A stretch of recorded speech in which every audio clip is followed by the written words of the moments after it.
It Takes Two is an action-adventure game that is developed by Hazelight Studios and published by EA, with the name originated by Electronic Arts, just in case if you didn't know what EA stands for.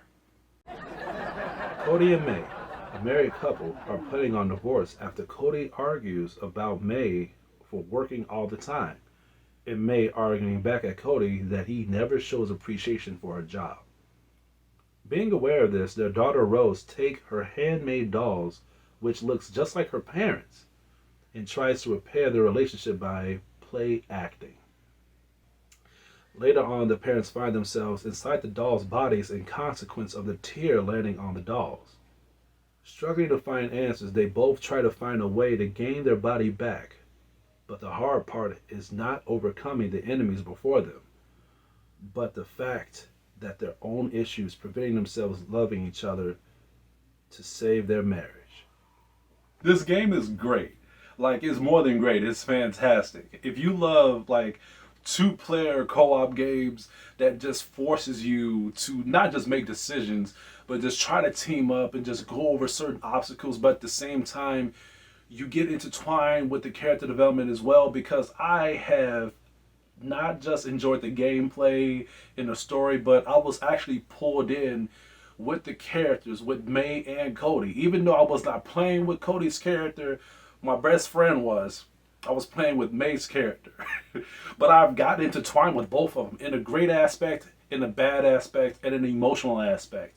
And that's rare for a video game to do, especially in an action adventure game, because normally with action adventure games it's mostly focused on the combat, the mechanics of how to control certain varieties of the environment when it comes to you progressing, and at the same time the story.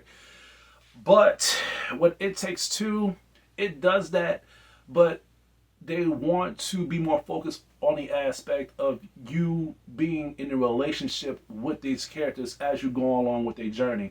And I didn't mind that, because this is basically about them trying to get a divorce, and their daughter is against that. So by them being in this body, they actually grow more hatred, because they have to stick together to get their body back. And I thought that's a very good concept for people to not hate each other, but for people that wants to stay distant and not want to be around each other. Now they have to stick around each other, so they cannot just look at the negative aspects of why they don't be around each other in the first place, but they have to use the positive aspects just so they can stick together, just so they can look at the light of what made them love each other in the first place. And I thought that was important.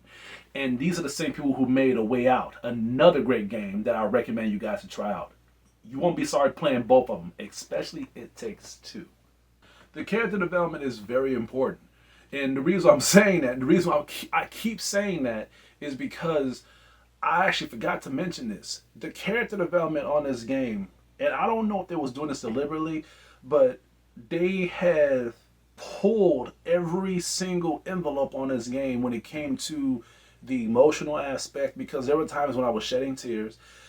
The funny aspect, because there was times I was laughing. There was times I got pissed off, not at the game, but there was times where something would happen in the game where the characters that you would play would get mad. And for us being attached to these characters so much, you feel their anger. You feel their anger, you feel their frustration, you feel their sorrow, you feel their compassion. You feel everything that they go through. And that is very, very creatively, that is impressive. I love this game because of that. There are times where I want to play It Takes Two, not just because of the game, but because I want to have more feelings towards the characters, and I wanted to keep growing and growing and growing, and I wanted this game to end in a very great way, and it ended. I was satisfied with the ending. I love the ending, and it like the character development of the game was phenomenal. In fact, there was a time on the game where they know that they have done a great job with the character development, to the point where they want to push the envelope a little bit more. So they actually added a scene on the game where we begin to feel uncomfortable. I felt uncomfortable, and I felt so uncomfortable to the point where I actually had to stop the game for a second. If y'all have not seen my stream is on my channel. I'll probably tag it in the description box. But I really felt uncomfortable playing that part. And even the character May, she even said it. She said, "I feel so evil doing this." And I had to pause the game because I was like, I don't want it. I don't want to keep doing this. Like, can we stop, please? And it's like a torture scene. And my friend, he felt the same way, but he was like motivating me to keep this up. And I had to if I wanted to do a review on this. So scenes like that, it's bold, but they did that just so they could see if they could test the waters to see if we really feel what the characters are feeling. And hey, you passed. That's just a character. That's just a character development. I didn't even tell you about how the gameplay and the the progression of the game is. The gameplay is fun. The gameplay has everything. Like the gameplay, it has fights. It has like very, very epic fights, especially the boss fights. The boss fights is so great. It is not just random fights where they have to, like they're toys, so they have to fight other toys. No. By them being in the Toy Story world, this is like Toy Story mixed with Little Nightmares. That's what this game is. So by them being little dolls, they come intertwined with other toys and other objects around the house. Some can be some good, depends on how they treat these toys and some objects around the house, like tools and vacuum cleaners and stuff. And some can hold a grudge due to them trashing them, getting rid of them, taking bad care of them, and they end up being enemies. They end up being bosses, and the boss fights is so freaking amazing. It pulls you in a lot, and you have to team up together to end up, to overcome these bosses, because some of these bosses can be really freaking tough, can be really freaking like strategic when it comes to you trying to figure out how to defeat them. And I'm not trying to say that it's difficult, but you have to think. You can't just run in and just be like, I'm gonna have to try to do. No, like some enemies, they have a motive, they have like a strategic way for you to defeat them, but sometimes they switch up their tactics, and I don't mind it because it makes the combat of the game more engaging. And if that wasn't enough, they also got mini games for you to actually compete and be on a rivalry with the player that you're playing with. Now, me and my best friend, we did a lot of these games, and I've lost a lot of them. I've lost a lot of those games, but it wasn't because I was in a frustrating an aspect. I actually had a great time. It did not just show who was best at this and who was better at doing this, but it actually expressed what the other players was good at. And I did not know that my friend was good at playing some of these games, and he did not know that I was good at playing some of these games. So it was like a win-win situation. I was like, even though I lost a lot of them, I was like, man, I didn't know that you was good at this type of stuff. He was like, I didn't either, So those mini games really do count. I don't think that there's not one thing in the game on It Takes Two that didn't stand out for me. I didn't think that there was like one thing on the game that made me feel like, why did they put this in the game? That doesn't make any sense. They add so much material in the game to the point where the more material that I've seen, not only that was necessary, but the more engaged I was.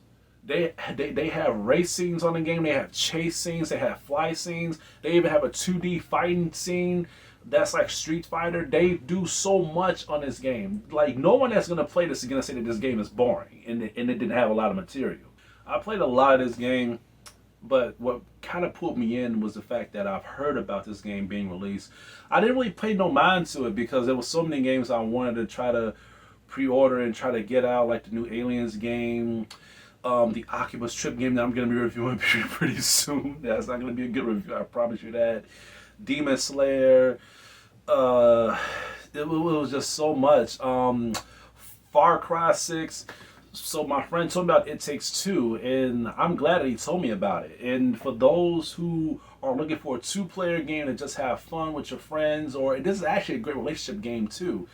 If you're looking for a great two-player co-op game, what are you waiting for? Stop watching this review and download or buy this game right now. You won't be sorry. I'm going to have to give It Takes Two to make the thing all right. Let me stop right there. I'm going to give this an A+.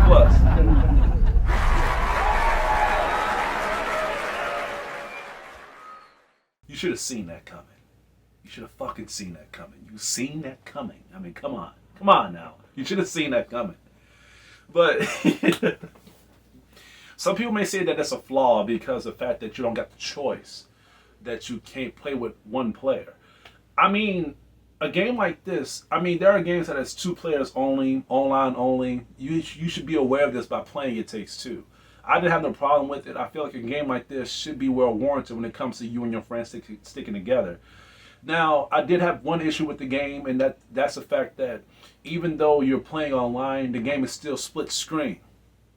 At one point, I thought that was a major flaw, but I understand why they did that. They did that because just in case if you are not aware of what the character should be doing when it comes to overcoming puzzles and obstacles, you can at least look at the character screen and see what he's doing wrong. So I first had a problem with it, but it made sense why they add that feature on there.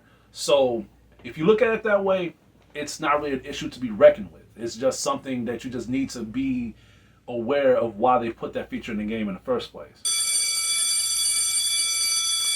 Well, that's all I have to say for today. Please stay tuned for more of my upcoming reviews and videos headed your way. This is Hugo. Oh, did you hear that? Your critic teacher. You guys